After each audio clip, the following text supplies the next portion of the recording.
حضرت ابراہیم علیہ السلام کی عادت یہ تھی کہ مہمان کے بغیر کھانا نہیں کھاتے تھے۔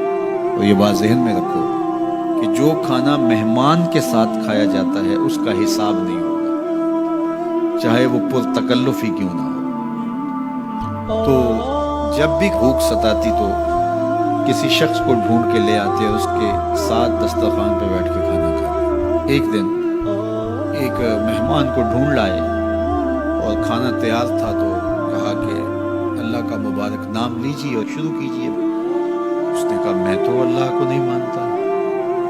تو کہا کہ میاں تیرا اور میرا رشتہ کیا ہے؟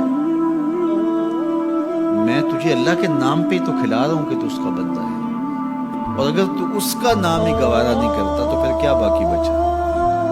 اس نے کہا روٹی کے چند لقموں کے لیے میں اپنے بت سے بے وفائی نہیں کر سکتا۔ میں بتوں کا پجاری ہوں اور مجھے بھوک بھی لگی ہے، لیکن میں اپنے بتوں سے بے وفائی نہیں کر سکتا۔ تو حضرت ابراہیم نے فرمایا تو اتنا غیرت مند ہے، اپنے بتوں کے ساتھ تیری یہ وفا ہے، تو سن پھر میں بھی اللہ کے نام کے علاوہ تجھے ایک لقمہ نہیں دے سکتا۔ اس نے کہا کوئی بات نہیں، اٹھ کے چلا گیا۔ وہ چلا گیا تو جبریل آ گئے، رب کا سندیسہ دیا، ابراہیم تو نے میرا بندہ ناراض کر دیا۔ یا اللہ وہ تیرا بندہ تھا، تیرا نام لینا گوارا نہیں تھا۔ کہا ابراہیم اس کی عمر کتنی ہوگی؟ مالک 70-80 کے پیٹے میں ہوگا۔ تو کہا اتنا عرصہ ہو گیا نا کہ میں اس کو دے رہا ہوں، تم ایک دن نہیں کھلا سکے۔ اب ابراہیم علیہ السلام ان کو ڈھونڈ رہا، وہ پہاڑ چڑھ رہا تھا تو آواز دی، او میاں آ جاؤ کھانا ٹھنڈا ہو رہا ہے۔ اس نے کہا آ جاؤں گا لیکن تمہارے رب کا نام نہیں لوں گا۔ کہا نہ لینا، آ جاؤ۔ آیا دسترخوان پہ بیٹھا، کھانا شروع ہوا تو کہنے لگا کہ پہلے تو بڑے غصے میں تھے، جلال میں تھے کہ رب کا نام نہیں لو گے تو کھانا نہیں دوں گا، ایک دم تبدیلی کیسے آ گئی؟ کہا اسی رب کا سندیسہ آیا ہے کہ مجھے بھی تو اتنا عرصہ ہوا کہ دے رہا ہوں، تم ایک دن نہیں دے سکے۔ تو اس نے کہا تیرا رب اتنا مہربان ہے تو مجھے بھی اس اپنے رب کا غلام بنا لے۔